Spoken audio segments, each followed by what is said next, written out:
I'm Cromer. And I am Nat. We are going from Palermo in Sicily, Italy, over to Valencia, Spain. First thing on a morning, we went straight to Ciudad de Artes y Ciencias, the City of Arts and Sciences. This property is just gorgeous. Parts of this might look familiar if you saw Bill and Ted Face the Music, released in 2020. Because of the futuristic look, it is selected for films.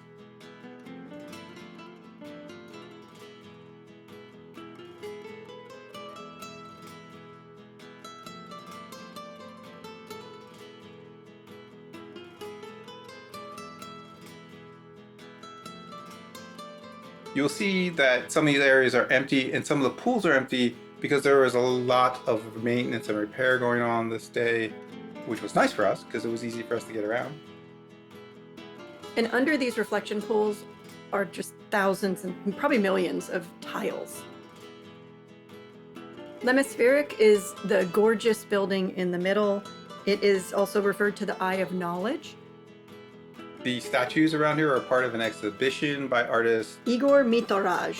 The reflecting pools were a really great canvas for these statues. They really stand out in these pools and the surrounding area. I have to say, as cyclists, I really appreciated how respectful all the people on the bike path were too. They were really careful about watching for who was around them. The design of this park for pedestrian and bike traffic is just beautiful.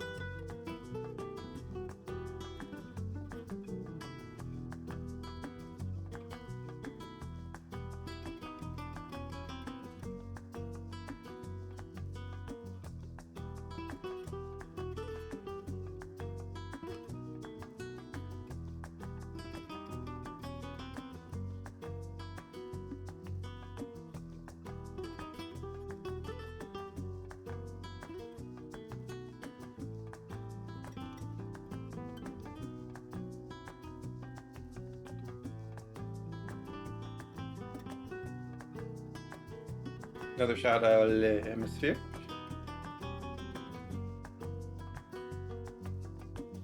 There's just no bad views here. No, it's gorgeous. The whole place is so much fun. And here's that whispering wall. And then we go inside. This was the only building that we actually went into. It is the Museum of Sciences, and it's actually built to look like the skeleton of a whale, and you'll see it a little bit more from the outside. 4,000 panes of glass here, and it's gorgeous. Keeps those window washers in business. A lot of open plazas and areas to walk and gives people space so they're not overcrowding each other. Again, parts of this were closed down. An entire section was closed, so not as much traffic as usual. But here you can see that skeletal nature. That's the Agora. We didn't go past it, but on the other side of it is the aquarium. Thank you. Valencia Aquarium. Yes. This pool area for paddle boards and pedal boats did get some traffic. It was a lovely day for this. Then coming up to the Umbracle, there are lots of these tiled arches in various forms. So this is one example of them. And then you're inside the actual garden area. It's gorgeous. I just loved it up here. We're actually on top of the car park, if you can believe it, which is built underneath us, but it's just really stunning. There's a lot of freestanding art and gorgeous species of Valencian greenery. This TP-like structure is just an elevator and stairwell down to the parking, but we just loved it, so we had to include it.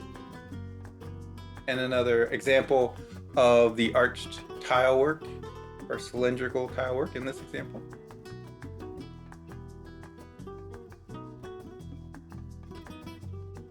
And from here we head down into the city park. It's actually the Turia Gardens. It used to be a riverbed, it used to be a river, and now the gardens were built on top of the riverbed. So the river was rerouted, as many rivers in city areas do get changed over the years, and they use the fertile ground here for gardens. This area is the Rose Garden. We spend quite a bit of time here on this bridge just because we loved it so much. The architectural elements here with the arches and arches upon arches, the birds of prey, gargoyle drainage heads under the underside, and then of course the street artists having their say on the fresh concrete surfaces as well. It's not an old bridge. It's not. I was convinced when we were there that it was, but it was actually built in 1999, if you can believe it. So then we'll have another shot of looking down through it to see the support arches, but also at the end here you can see the details that they put. And this is under the bridge that they spent all this time on. The gargoyles are on both ends. This area I wish we would have been able to go into, but again, it was a victim of maintenance. It is a slide park. Yep, Gulliver's Travels, or Gulliver Park, they call it. So you see the head and hands on the right, and then there's a hat, and he's tied down, and you can just slide all over him. This guy did not appreciate this. So he's out here practicing his acrobatic skills and playing music, but when he saw us recording, he immediately stopped and walked off. This area, these little bubble fountains, big hit with the dogs. You can kind of see it, a dog down at the end getting a drink. Then you move on underneath this other bridge. I think it's Pont de Argent.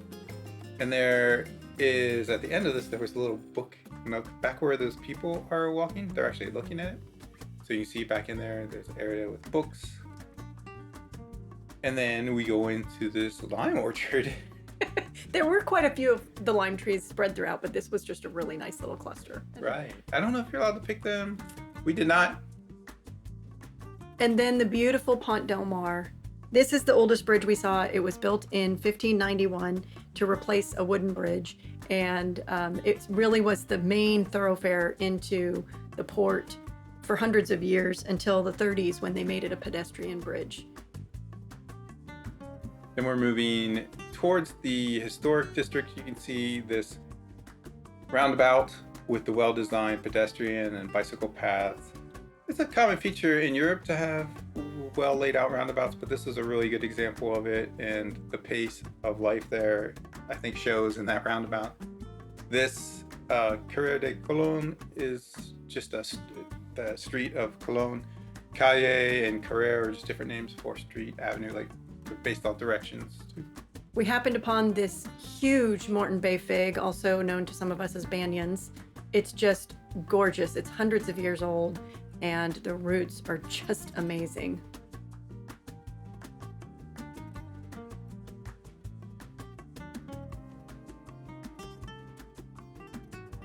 So this is a good example with the exposed roots, as Natalie just said.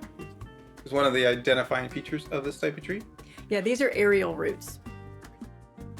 Then this statue, man on a horse, very common in a lot of European and other cities, but you get to see the bat. Love the bats. The city of bats is another name for Valencia. One of my favorite buildings here is the Mercat de Colón. It was built in 1916, and it is just a gorgeous example of Art Nouveau in Valencia. It's really, really pretty. Lots of detail here, and we went through it a couple times. It's really pretty at night as well. Little market areas and mixed with restaurants around the top and more restaurants down below. It's nice that they have continued to use it as an open market area and kept it well maintained. It would have been a great loss to lose this treasure. This plaza area was getting ready for some sort of festival. There were lots of areas, and I think that might be a bat up there. That might be. There were areas set up with activities for children, and then these street performers. You should tip them when you get a picture taken with them. In a lot of cities, this could have been a real problem, but it's Valencia and it's laid back. It was very nice to me.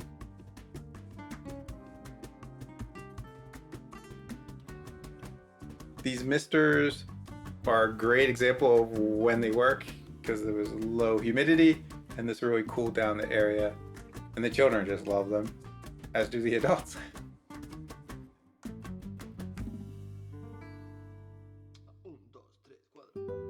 This is just a little peek into the historic district.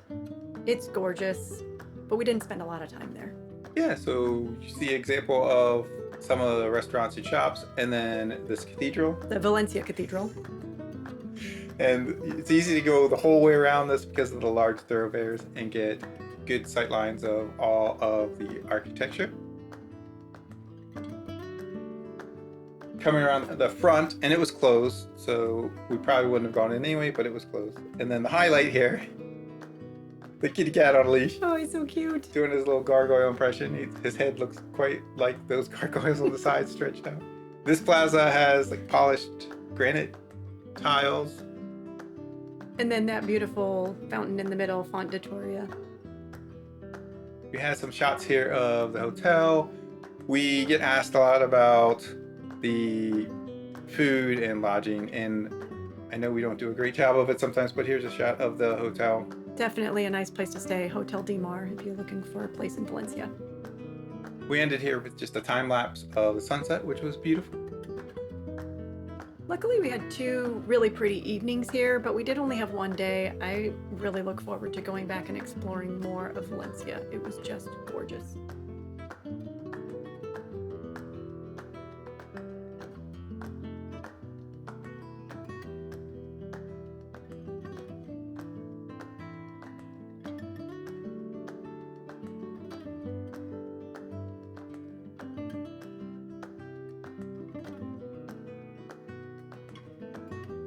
We had an early flight the next day. Valencia Airport is beautiful and very accommodating. Lovely fresh food and these amazing loungers. Definitely the best airport I've ever been to. It's an airport that uses stairs, rolled stairs to get on the airplanes, so you're out on a lovely tarmac. Then we're on to Portugal, which we are very much looking forward to. We'll just let this end with the song finishing. Thank you for your patience and watching another one of our videos.